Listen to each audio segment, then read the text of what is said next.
If you are experiencing foundation issues, get a free estimate from Ox Foundations. As we continue on a Wednesday morning, the 9th day of June, we welcome to our studio this morning Minister Monica Mann and Mr. DeCorey Hale. Sylacauga Gentlemen, 3rd Annual Stop the Violence Movement coming to town this weekend. Good morning to you both. Good morning. Good to have you with us this morning. Monica, we'll start with you. We've talked about this before, and what's going to be happening Saturday? A lot of great stuff. The biggest for me, of course, are the speakers.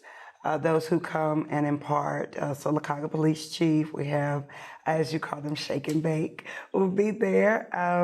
DeCorey will be there, and Pastor Jones, and a couple of more. But the motorcycle ride is epic. They do the parade where there's a lot of motorcycle rides come together and just make a circle. So I always try to run and catch a ride to be in that parade. I don't have a motorcycle yet. Let's talk. Let's go back a couple of years, and DeCorey, you may kick in on this too. How did all this get started? Well, and Tori Thomas, he's a young man. He lives in Odina. He's the son of Edwin Threed and Sean Garrett. He had a vision, and of course, it was from the widespread of violence in our communities, and so we needed to come together. He wanted a coming together to talk about it. Let's talk about it. Let's bring awareness that people do care about what's going on in our communities. Now, DeCorey, you are a community organizer. Talk about what that entails. Well, that it basically entails, just getting people together and coming together and working on events, whether it's raising funds for somebody that needs it, or whether it's helping somebody out that needs it, or whether it's something like this with the rally. And as Monica said, just to piggyback off what she said, and Tori had he had a vision, because we had a lot of crime probably 3 or 4 years ago in Sylacauga, and a lot of it went unsolved, and it was happening in a matter of weeks. We had a lot of crime in a couple weeks, and nobody would come forward. And so now I think with this, we're able to become proactive. Because the rally started out as being reactive to what happened, but now we get a chance to be proactive, because I get to talk to the kids.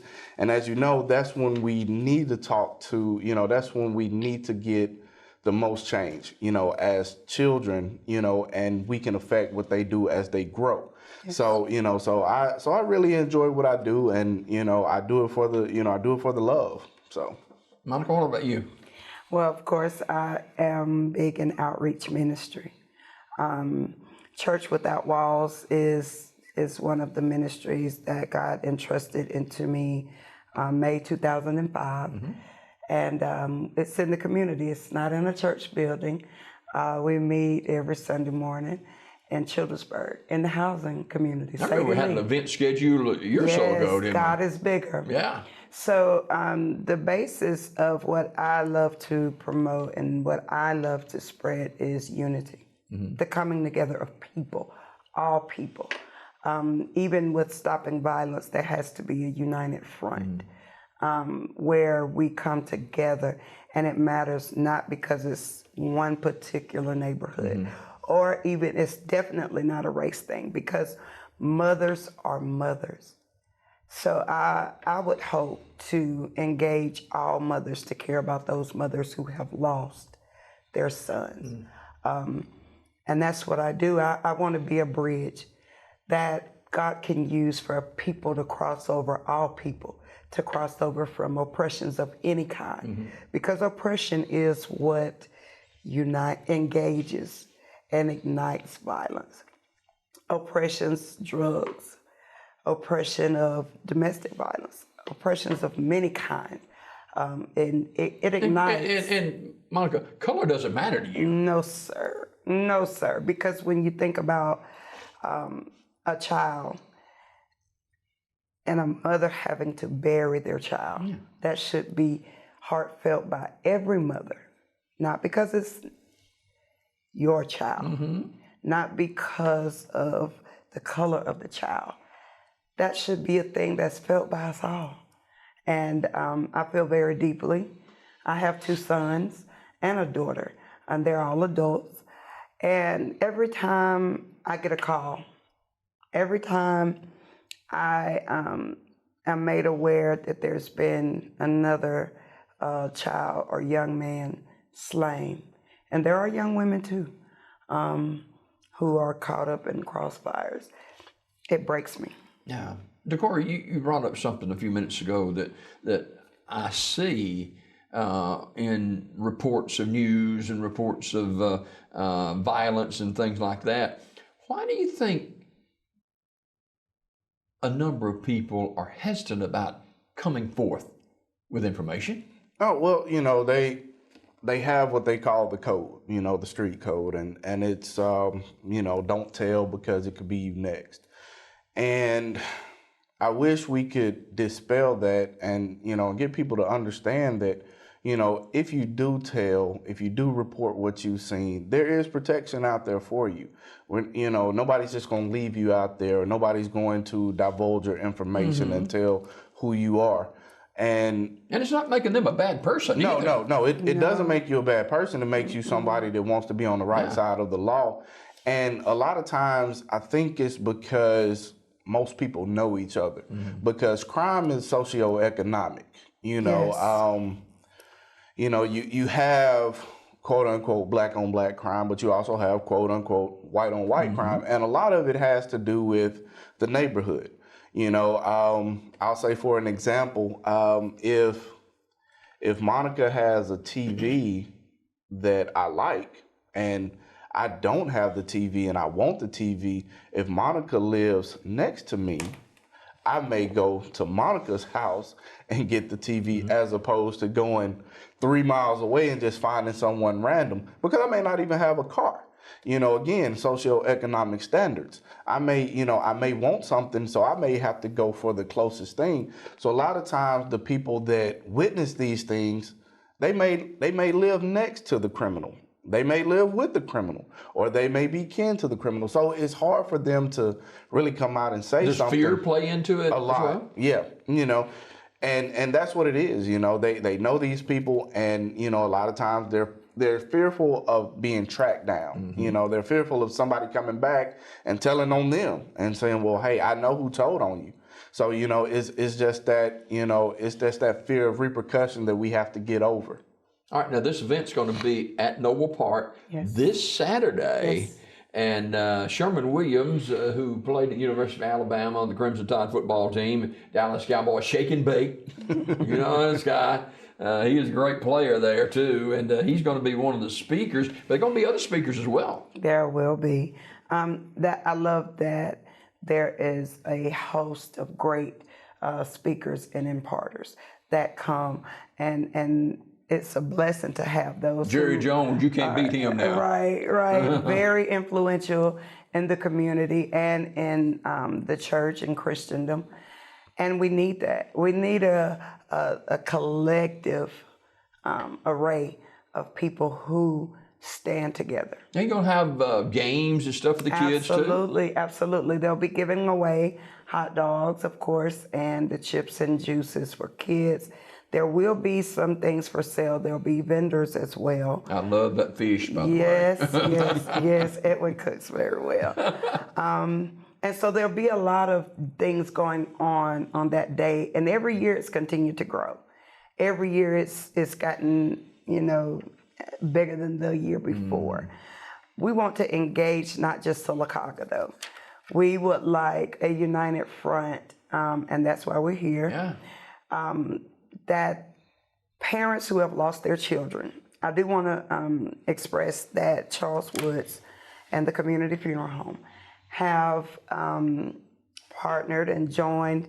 They're going to have a tent, and it'll be big enough that the parents of children who have been killed, they will have that seating under the tent. There'll be a tent front and center with seats, And so parents who've lost their children. It'd be a very sobering time too. Yeah.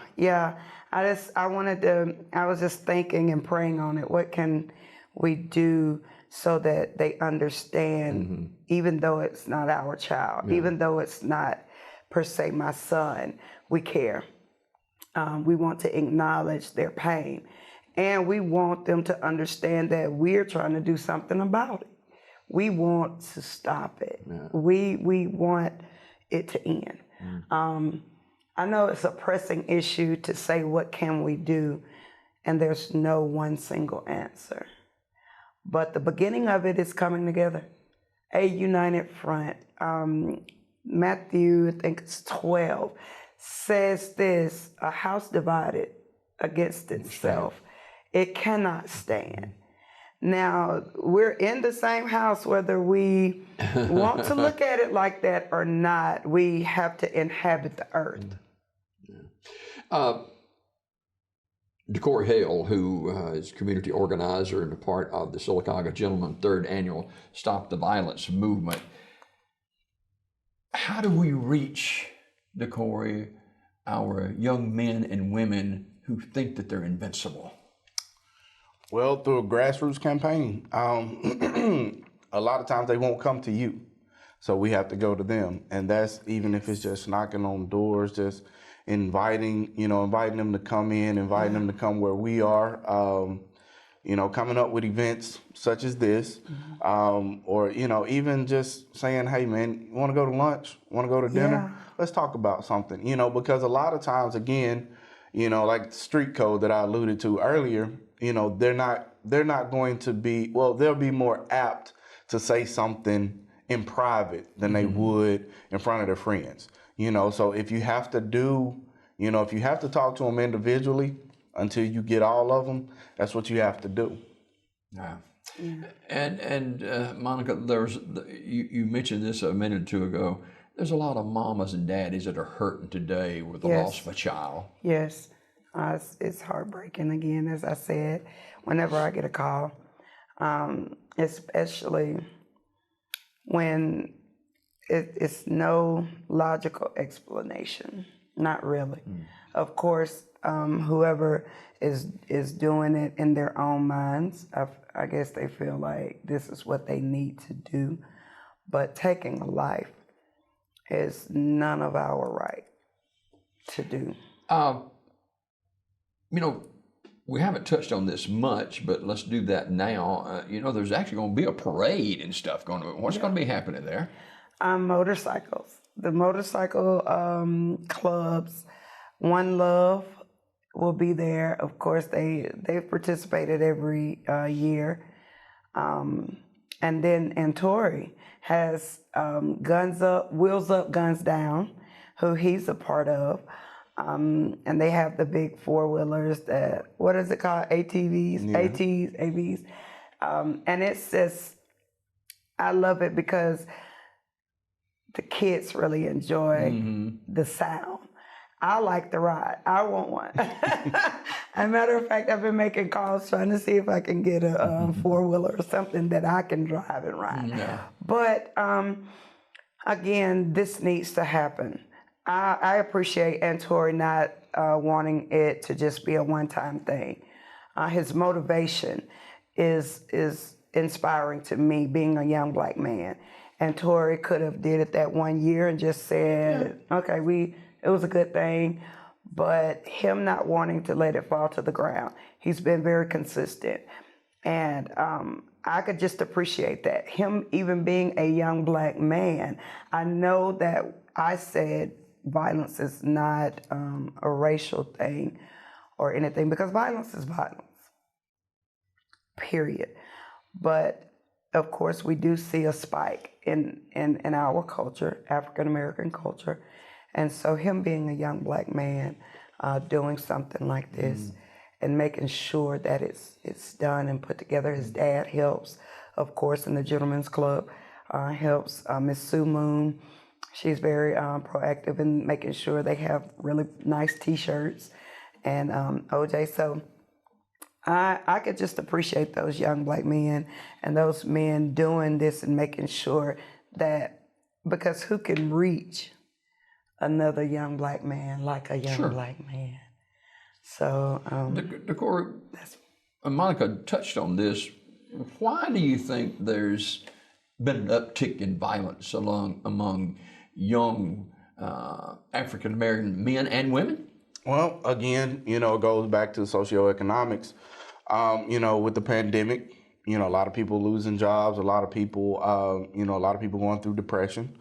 And, and like I said, a lot of times it's not that I'm traveling, to commit violence. I'm not traveling to rob somebody, or I'm not traveling to do, harm. A lot of times it's somebody that I know, it's somebody that they know.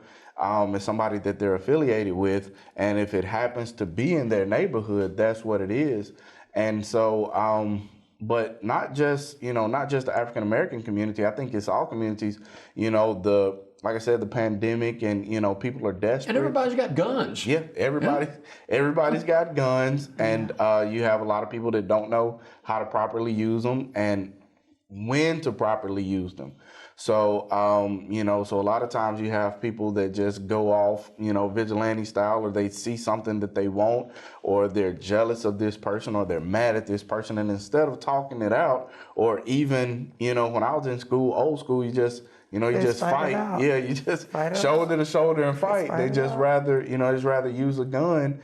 And that's a lasting effect. Like, you've taken someone's life, and so your life is essentially lost. So that's what we're, that's what we're trying to be proactive with, and, just get out here and reach the people that we need to reach, and talk to them and try to prevent them from going down that road. Yeah. Monica, while we got a couple more minutes, talk about some of the other guest speakers that are going to be with us. Well, Minister Dexter Green actually is one who co-labors with me at Church Without Walls on Sunday mornings. He'll be there speaking, and he's very, very hands-on with the youth.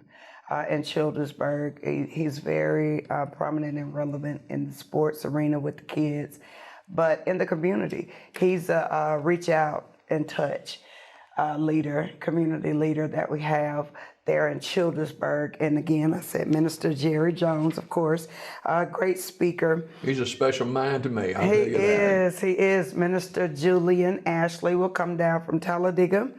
Mr. Kelly Johnson is always a blessing to have the police involved. It's always a blessing to have the police to show up. But I do want to say one thing about the violence, and there's so many root causes. Aside even from the pandemic, aside from even the socioeconomic disadvantages that African Americans do have, there's a lot of root causes. Men, and this is what I happen to know because I hung with men. Men express self-esteem issues way different. And when a man feels inadequate or like they're not good enough, then they have a point to prove. And sometimes that turns into anger. And so the root causes are so widespread when you think about, especially in the African American community, there's so many root causes. One in particular is that, and I don't know if it's even okay to say this, but we were taught to hate each other a long time ago. A long time ago. Even if you would read the Jim Crow law and go all the way back to that, you have to dig deeper than what's on the surface. Always. There's always a reason why. And sometimes, and especially with violence, there's several reasons why. And so I always like to be mindful and express that there are so many root causes that ignites violence. Talk again about what's going to be happening Saturday. Okay, so we want everybody to come out. There'll be t-shirts for sale. They're at the venue, at the park. We're going to have a great time. It's always been, for the past 3 years, a very good spirit out there, good energy, good singing. Pine Grove is going to bring it. That praise team is going to bring it. You know they're good. Yeah, they're going to bring it. And so Saturday, we want everybody to come out, show your support for this movement. That is one effective way that we can proactively stop this, is that we make that united front. Hey, I care. What can I do to help? Fantastic. Thank you both for coming this morning. Thank Yes, you. sir. It's been a pleasure to have you. Look Thank forward you. to seeing you on Saturday. Monica Mann and DeCorey Hale with us this morning here on Daybreak Live. Quick time out. We'll be back with a final look at the weather forecast and Associated Press news right after this.